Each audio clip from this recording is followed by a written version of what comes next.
ನಮಸ್ಕಾರ ಸ್ನೇಹಿತರೆ, ತಮಗೆಲ್ಲರಿಗೂ ಪ್ರಕೃತಿ ಇನ್ಸ್ಪಿರೇಷನ್ ಚಾನಲ್ಗೆ ಆತ್ಮೀಯ ಸ್ವಾಗತ. ಇಂದಿನ ಈ ವಿಡಿಯೋದಲ್ಲಿ ನಾವು ಅರ್ಥಶಾಸ್ತ್ರದ ಮೊದಲ ಅಧ್ಯಾಯವನ್ನು ಸರಳವಾಗಿ ಮತ್ತು ಸುಲಭವಾಗಿ ಕಲಿಯೋಣ. ವಿಡಿಯೋವನ್ನು ಕೊನೆಯವರೆಗೂ ನೋಡಿ. ನಿಮಗೆ ಇಷ್ಟವಾದರೆ ಲೈಕ್ ಮಾಡಿ, ಶೇರ್ ಮಾಡಿ ಮತ್ತು ಚಾನಲ್ ಸಬ್ಸ್ಕ್ರೈಬ್ ಮಾಡುವುದನ್ನು ಮರೆಯಬೇಡಿ. ಅರ್ಥಶಾಸ್ತ್ರದ ಮೊದಲ ಅಧ್ಯಾಯ ಅರ್ಥಶಾಸ್ತ್ರದ ವ್ಯಾಖ್ಯಾನಗಳು ಮತ್ತು ಭಾರತದ ಅರ್ಥವ್ಯವಸ್ಥೆ. ಅದರಲ್ಲಿ ಅರ್ಥಶಾಸ್ತ್ರದ ವ್ಯಾಖ್ಯಾನಗಳು ಮತ್ತು ಸೂಕ್ಷ್ಮ ಮತ್ತು ಸಮಗ್ರ ಅರ್ಥಶಾಸ್ತ್ರ ಮತ್ತು ಭಾರತದ ಅರ್ಥವ್ಯವಸ್ಥೆ ಮತ್ತು ಅರ್ಥವ್ಯವಸ್ಥೆಯ ವಲಯಗಳು. ನಾವು ಇವಾಗ ಅರ್ಥಶಾಸ್ತ್ರದ ಪರಿಚಯ ನೋಡಿಕೊಳ್ಳೋಣ. ಎಕನಾಮಿಕ್ಸ್ ಎಂಬ ಪದವು ಗ್ರೀಕ್ ಭಾಷೆಯ ಒಯ್ಕೋಸ್ ಮತ್ತು ನೋಮೋಸ್ ಎಂಬ ಎರಡು ಪದಗಳಿಂದ ಬಂದಿದೆ. ಒಯ್ಕೋಸ್ ಎಂದರೆ ಗ್ರಹ, ಮನೆ, ಹೌಸ್. ನೋಮೋಸ್ ಎಂದರೆ ನಿರ್ವಹಣೆ ಮತ್ತು ಮ್ಯಾನೇಜ್ಮೆಂಟ್. ಒಟ್ಟಾಗಿ ಒಯ್ಕೋನೋಮಿಯಾ ಎಂದರೆ ಗೃಹ ನಿರ್ವಹಣೆ ಎಂದರ್ಥ. ಮತ್ತು ಅರ್ಥಶಾಸ್ತ್ರದ ಪರಿಚಯ. ಅರ್ಥ ಎಂದರೆ ಹಣ, ಶಾಸ್ತ್ರ ಎಂದರೆ ಅಧ್ಯಯನ. ಅರ್ಥಶಾಸ್ತ್ರವನ್ನು ಪ್ರಾಚೀನ ಕಾಲದಲ್ಲಿ ಮೃದುಶಾಸ್ತ್ರ, ಜಯಸಂಹಿತೆ, ವಾರ್ತಶಾಸ್ತ್ರ ಎಂಬ ಅನೇಕ ಹೆಸರುಗಳಿಂದ ಕರೆಯುತ್ತಿದ್ದರು. ನಾವು ಇವಾಗ ಅರ್ಥಶಾಸ್ತ್ರದ ಪಿತಾಮಹರಾದ ಆಡಮ್ ಸ್ಮಿತ್ ಬಗ್ಗೆ ತಿಳಿದುಕೊಳ್ಳೋಣ. ಆಡಮ್ ಸ್ಮಿತ್ ಅವರು ನೀಡಿದ ಸಿದ್ಧಾಂತಗಳು ಕಾಣದ ಕೈ ಸಿದ್ಧಾಂತ, ವಜ್ರ ಮತ್ತು ನೀರಿನ ವಿರೋಧಾಭಾಸ, ಮೌಲ್ಯಯುತ ಕಾರ್ಮಿಕರು, ತಟಸ್ಥ ನೀತಿ.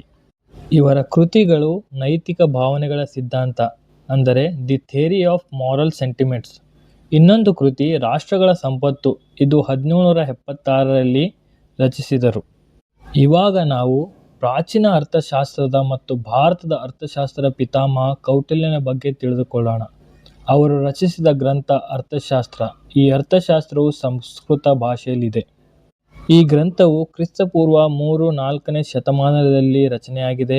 ಇದರಲ್ಲಿ 15 ಅಧ್ಯಾಯಗಳು, 108 ಉಪಾಧ್ಯಾಯಗಳು, 6000 ಶ್ಲೋಕಗಳನ್ನು ಒಳಗೊಂಡಿದೆ. ಕೌಟಿಲ್ಯನ ಅರ್ಥಶಾಸ್ತ್ರವು ರಾಜಕೀಯ ಅಂಶಗಳನ್ನು ಒಳಗೊಂಡಿದೆ. ಕೌಟಿಲ್ಯನು ಬರೆದ ಅರ್ಥಶಾಸ್ತ್ರ ಕೃತಿಯಲ್ಲಿ ರಾಜಾಡಳಿತ ಕ್ರಮ, ಅರಸ, ಪ್ರಧಾನಿ, ಇತರೆ ಜವಾಬ್ದಾರಿಗಳು, ವಿದೇಶಾಂಗ ನೀತಿ, ಗೂಢಚಾರ, ಸೈನ್ಯ ಮತ್ತು ಹಣಕಾಸು ನಿರ್ವಹಣೆ ಅನೇಕ ಅಂಶಗಳನ್ನು ಒಳಗೊಂಡಿದೆ. ಈ ಗ್ರಂಥವನ್ನು ಮೈಸೂರಿನ ಓರಿಯೆಂಟಲ್ ಲೈಬ್ರರಿಯಲ್ಲಿ ಅಂದಿನ ಗ್ರಂಥಪಾಲಕರಾದ ಆರ್. ಶ್ಯಾಮಶಾಸ್ತ್ರಿಯವರು ಕೌಟಿಲ್ಯನು ಬರೆದಿರುವ ಅರ್ಥಶಾಸ್ತ್ರ ಕೃತಿಯನ್ನು 1902 ಅಥವಾ 5ರಲ್ಲಿ ಪತ್ತೆ ಹಚ್ಚಿದನು ಮತ್ತು 1909ರಲ್ಲಿ ಇದನ್ನು ಇಂಗ್ಲಿಷ್ ಭಾಷೆಗೆ ಭಾಷಾಂತರಿಸಿ ಪ್ರಕಟಿಸಿದನು. ನಾವು ಇವಾಗ ಅರ್ಥಶಾಸ್ತ್ರದ ವ್ಯಾಖ್ಯೆಗಳ ಬಗ್ಗೆ ತಿಳಿದುಕೊಳ್ಳೋಣ. ಸಂಪತ್ತಿನ ವ್ಯಾಖ್ಯಾನ ಆಡಮ್ ಸ್ಮಿತ್ ಅವರು ನೀಡಿದರು. ಇವರು 1776ರಲ್ಲಿ ಅವರು ಬರೆದ ಕೃತಿ ರಾಷ್ಟ್ರಗಳ ಸಂಪತ್ತು, ವೆಲ್ತ್ ಆಫ್ ನೇಷನ್ಸ್ನಲ್ಲಿ ಸಂಪತ್ತಿನ ಬಗ್ಗೆ ವಿವರವಾಗಿ ಹೇಳಿದರು. ಮಾನವ ಸಂಪತ್ತನ್ನು ಹೇಗೆ ಗಳಿಸುತ್ತಾನೆ ಮತ್ತು ಅದನ್ನು ಹೇಗೆ ಖರ್ಚು ಮಾಡುತ್ತಾನೆ ಎಂದು ಅಧ್ಯಯನ ಮಾಡುವುದೇ ಅರ್ಥಶಾಸ್ತ್ರ ಎಂದು ಹೇಳಿದ್ದಾರೆ. ಯೋಗಕ್ಷೇಮದ ವ್ಯಾಖ್ಯೆ. ಪ್ರತಿಪಾದಕರು ಆಲ್ಫ್ರೆಡ್ ಮಾರ್ಷಲ್. ಇವರ ಕೃತಿ ಅರ್ಥಶಾಸ್ತ್ರದ ತತ್ವಗಳು, ದಿ ಪ್ರಿನ್ಸಿಪಲ್ ಆಫ್ ಎಕನಾಮಿಕ್ಸ್. ಇದನ್ನು 1890ರಲ್ಲಿ ರಚಿಸಿದರು. ಇವರು ಮಾನವನ ದೈನಂದಿನ ಆರ್ಥಿಕ ಚಟುವಟಿಕೆಗಳನ್ನು ಕುರಿತು ಅಧ್ಯಯನ ಮಾಡುವುದೇ ಅರ್ಥಶಾಸ್ತ್ರವಾಗಿದೆ ಎಂದು ಹೇಳಿದರು. ಇವರು ಹೇಳಿದ ವ್ಯಾಖ್ಯಾನ ಮಾನವನ ಯೋಗಕ್ಷೇಮ. ಮೂರನೇ ವ್ಯಾಖ್ಯಾನ ಕೊರತೆ. ಪ್ರತಿಪಾದಕರು ಲಿಯೋನಾಲ್ ರಾಬಿನ್ಸನ್. ಇವರ ಕೃತಿ ಅರ್ಥವಿಜ್ಞಾನದ ಸ್ವರೂಪ ಮತ್ತು ಮಹತ್ವ. ಇದನ್ನು 1932ರಲ್ಲಿ ರಚಿಸಿದರು. ಇವರು ಮಾನವನ ಬಯಕೆಗಳು ಅಪರಿಮಿತವಾಗಿವೆ, ಅವುಗಳು ಈಡೇರಿಸುವ ಸಾಧನ ಸಂಪನ್ಮೂಲ ಮಿತವಾಗಿವೆ, ಆ ಮಿತವಾದ ಸಾಧನ ಸಂಪನ್ಮೂಲದ ಅಧ್ಯಯನವನ್ನು ಅರ್ಥಶಾಸ್ತ್ರ ಎನ್ನುವರು ಎಂದು ಹೇಳಿದ್ದಾರೆ. ನಾಲ್ಕನೇ ವ್ಯಾಖ್ಯಾನ ಬೆಳವಣಿಗೆ ವ್ಯಾಖ್ಯಾನ. ಇದನ್ನು ಪ್ರತಿಪಾದಿಸಿದವರು ಪೌಲ್ ಸ್ಯಾಮ್ಯುಯೆಲ್ಸನ್. 1947ರಲ್ಲಿ ಅರ್ಥಶಾಸ್ತ್ರದ ಮೂಲ ತತ್ವಗಳ ವಿಶ್ಲೇಷಣೆಯಲ್ಲಿ ಇದನ್ನು ಪ್ರಕಟಿಸಿದರು. ಇವರು ಅರ್ಥಶಾಸ್ತ್ರವು ರಾಷ್ಟ್ರದ ಆರ್ಥಿಕ ಬೆಳವಣಿಗೆಯೊಂದಿಗೆ ಅಭಿವೃದ್ಧಿಯನ್ನು ಕುರಿತು ಅಧ್ಯಯನ ಮಾಡುತ್ತದೆ ಎಂದು ಹೇಳಿದ್ದಾರೆ. ನಾವು ಇವಾಗ ಅರ್ಥಶಾಸ್ತ್ರ ವಿಧಗಳ ಬಗ್ಗೆ ತಿಳಿದುಕೊಳ್ಳೋಣ. ಇದರಲ್ಲಿ ಸೂಕ್ಷ್ಮ ಅರ್ಥಶಾಸ್ತ್ರ ಅಂದರೆ ಮೈಕ್ರೋ ಎಕನಾಮಿಕ್ಸ್, ಇನ್ನೊಂದು ಸಮಗ್ರ ಅರ್ಥಶಾಸ್ತ್ರ ಮ್ಯಾಕ್ರೋ ಎಕನಾಮಿಕ್ಸ್. ಸೂಕ್ಷ್ಮ ಮತ್ತು ಸಮಗ್ರ ಅರ್ಥಶಾಸ್ತ್ರ ಎಂಬ ಪದಗಳನ್ನು ಮೊದಲ ಬಾರಿಗೆ ಬಳಸಿದವರು ರ್ಯಾಗ್ನರ್ ಫ್ರಿಶ್. ಸೂಕ್ಷ್ಮ ಅರ್ಥಶಾಸ್ತ್ರ ಅರ್ಥಶಾಸ್ತ್ರದ ಸಣ್ಣ ಸಣ್ಣ ಘಟಕಗಳ ಕುರಿತು ಅಧ್ಯಯನ ಮಾಡುವುದಕ್ಕೆ ಸೂಕ್ಷ್ಮ ಅರ್ಥಶಾಸ್ತ್ರ ಎನ್ನುವರು. ಒಬ್ಬ ಉತ್ಪಾದಕ, ಒಬ್ಬ ಅನುಭೋಗಿ ತಲಾದಾಯ, ಒಂದು ಮಾರುಕಟ್ಟೆ ಮುಂತಾದವುಗಳ ಬಗ್ಗೆ ಅಧ್ಯಯನ ಮಾಡುವುದೇ ಸೂಕ್ಷ್ಮ ಅರ್ಥಶಾಸ್ತ್ರ. ಸೂಕ್ಷ್ಮ ಅರ್ಥಶಾಸ್ತ್ರದ ಪಿತಾಮಹ ಆಲ್ಫ್ರೆಡ್ ಮಾರ್ಷಲ್. ಸಮಗ್ರ ಅರ್ಥಶಾಸ್ತ್ರ ಆರ್ಥಿಕತೆಯ ಎಲ್ಲ ಘಟಕಗಳನ್ನು ಕುರಿತು ಅಧ್ಯಯನ ಮಾಡುವ ಶಾಸ್ತ್ರವನ್ನು ಸಮಗ್ರ ಅರ್ಥಶಾಸ್ತ್ರ ಎನ್ನುವರು. ಉದಾಹರಣೆಗೆ ಎಲ್ಲ ಉತ್ಪಾದಕರು, ಎಲ್ಲ ಅನುಭೋಗಿಗಳು, ಎಲ್ಲ ಮಾರುಕಟ್ಟೆ, ರಾಷ್ಟ್ರೀಯ ಆದಾಯದ ಬಗ್ಗೆ ಅಧ್ಯಯನ ಮಾಡುವುದು. ಸಮಗ್ರ ಅರ್ಥಶಾಸ್ತ್ರದ ಪಿತಾಮಹ ಜೆ.ಎಂ. ಕೇನ್ಸ್. ಅರ್ಥಶಾಸ್ತ್ರದಲ್ಲಿ ಬರುವ ಸರಕುಗಳ ಬಗ್ಗೆ ತಿಳಿದುಕೊಳ್ಳೋಣ. ಸಾರ್ವಜನಿಕ ಸರಕುಗಳು ಸಾಮುದಾಯಿಕ ಬಯಕೆಗಳ ತೃಪ್ತಿಗಾಗಿ ಉಚಿತವಾಗಿ ಲಭ್ಯವಿರುವ ಸರಕುಗಳನ್ನು ಸಾರ್ವಜನಿಕ ಸರಕುಗಳು ಎನ್ನುವರು. ಸಾರ್ವಜನಿಕ ಸರಕುಗಳನ್ನು ಒಬ್ಬ ವ್ಯಕ್ತಿಯು ಅನುಭವಿಸುವುದರಿಂದ ಮತ್ತೊಬ್ಬ ವ್ಯಕ್ತಿಯು ಆ ಸರಕುಗಳನ್ನು ಅನುಭೋಗದಿಂದ ವಂಚಿತನಾಗುವುದಿಲ್ಲ.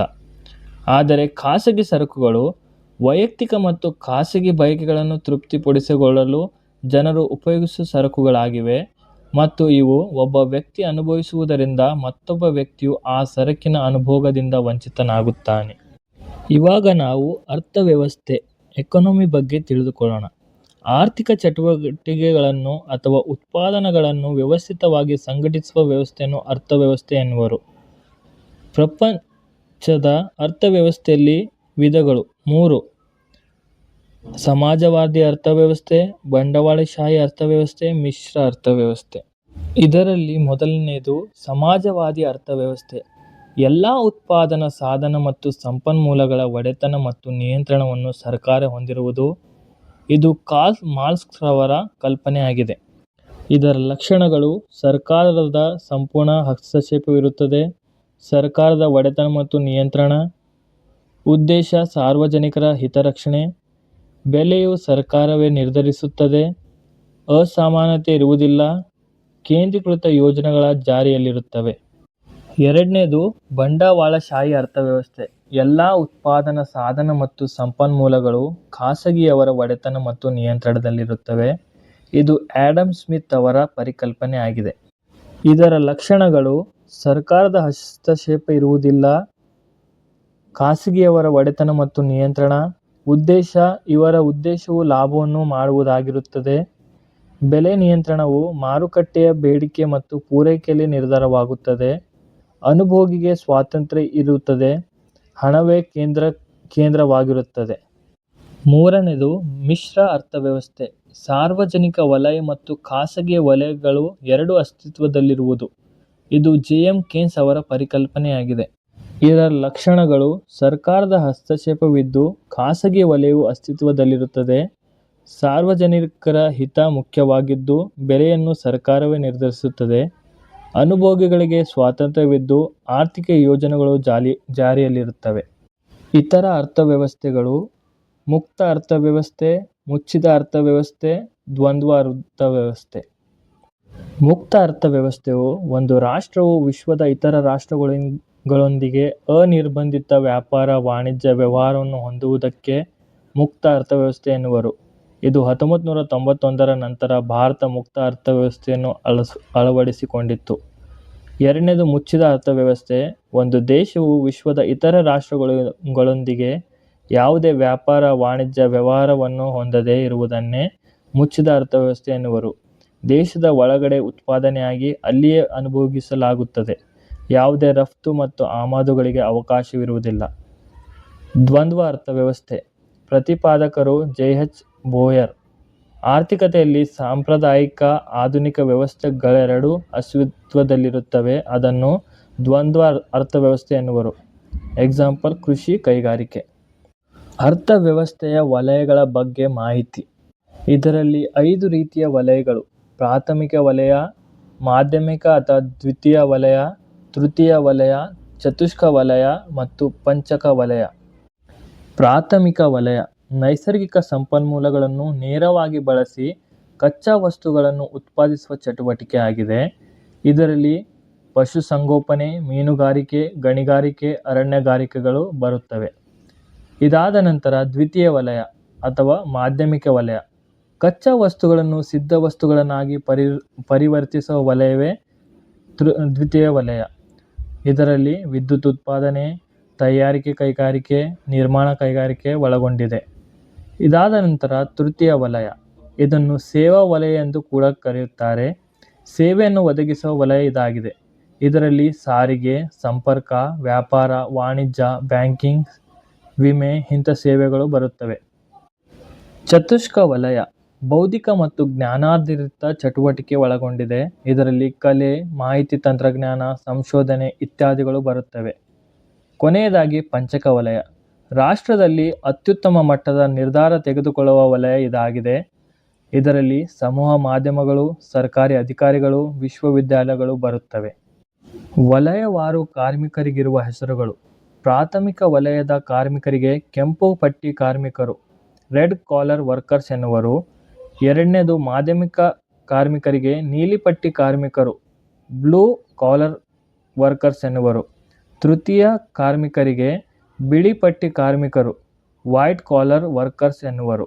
ನಾಲ್ಕನೇದು ಚತುಷ್ಕ ವಲಯ ಈ ಕಾರ್ಮಿಕರಿಗೆ ಗುಲಾಬಿ ಪಟ್ಟಿ ಕಾರ್ಮಿಕರು, ಪಿಂಕ್ ಕಾಲರ್ ವರ್ಕರ್ಸ್ ಎನ್ನುವರು. ಪಂಚಕ ಚಿನ್ನದ ಪಟ್ಟಿ ಕಾರ್ಮಿಕರು, ಗೋಲ್ಡನ್ ಕಾಲರ್ ವರ್ಕರ್ಸ್ ಎನ್ನುವರು. ಇವಾಗ ನಾವು ಅರ್ಥಶಾಸ್ತ್ರದ ಪ್ರಮುಖ ಪರಿಕಲ್ಪನೆಗಳು. ಅರ್ಥಶಾಸ್ತ್ರ ಎಂದರೆ ಸಾಮಾನ್ಯವಾಗಿ ಆರ್ಥಿಕ ಚಟುವಟಿಕೆಗಳನ್ನು ಕುರಿತು ಅಧ್ಯಯನ ಮಾಡುವ ಶಾಸ್ತ್ರವಾಗಿದೆ. ಆರ್ಥಿಕ ಚಟುವಟಿಕೆಗಳು ಉತ್ಪಾದನೆ, ವಿನಿಮಯ, ಅನುಭೋಗ, ಹಂಚಿಕೆ, ವಿತರಣೆ. ಉತ್ಪಾದನೆ ಕಚ್ಚಾ ವಸ್ತುಗಳನ್ನು ಸಿದ್ಧ ವಸ್ತುಗಳಾಗಿ ಮಾಡುವುದು. ಅನುಭೋಗ ಮತ್ತು ವಿನಿಮಯ ಉತ್ಪಾದಿಸಿದ ಸರಕು ಸೇವೆಗಳನ್ನು ಅನುಭೋಗಿ ತಲುಪಿಸುವುದು ಮತ್ತು ಪ್ರತಿಫಲವನ್ನು ಪಡೆಯುವುದೇ ವಿನಿಮಯವಾಗಿದೆ. ಕೊನೆಯದಾಗಿ ಹಂಚಿಕೆ ಅಥವಾ ವಿತರಣೆ ಎನ್ನುವರು. ಉತ್ಪಾದನಾಂಗಗಳಿಗೆ ಆದಾಯವನ್ನು ಹಂಚಿಕೆ ಮಾಡುವುದಾಗಿದೆ. ಇವಾಗ ನಾವು ಉತ್ಪಾದನಾಂಗಗಳನ್ನು ನೋಡೋಣ. ಭೂಮಿಗೆ ಪ್ರತಿಯಾಗಿ ಗೇಣಿ ಅಥವಾ ಬಾಡಿಗೆ ರೆಂಟ್ ನೀಡಲಾಗುವುದು. ಶ್ರಮ ಮಾಡಿದವರಿಗೆ ಕೂಲಿ ಅಥವಾ ವೇಜ್ ನೀಡಲಾಗುವುದು. ಬಂಡವಾಳಕ್ಕೆ ಪ್ರತಿಯಾಗಿ ಬಡ್ಡಿಯನ್ನು ನೀಡಲಾಗುವುದು. ಸಂಘಟನೆಗಳಿಗೆ ಲಾಭ. ಆರ್ಥಿಕ ಚಟುವಟಿಕೆಯ ಮೂಲ ಅನುಭೋಗ. ಅನುಭೋಗಿಯ ಮುಖ್ಯ ಉದ್ದೇಶ ಅಧಿಕ ತೃಪ್ತಿ. ಉತ್ಪಾದನೆಯ ಮುಖ್ಯ ಉದ್ದೇಶ ಅನುಭೋಗ. ಉತ್ಪಾದನಾಂಗಗಳ ಮುಖ್ಯ ಉದ್ದೇಶ ಲಾಭವಾಗಿರುತ್ತದೆ. ಸೂಕ್ಷ್ಮ ಅರ್ಥಶಾಸ್ತ್ರದ ಪ್ರಮುಖ ಪರಿಕಲ್ಪನೆಗಳು. ಬೇಡಿಕೆ ನಿಯಮ.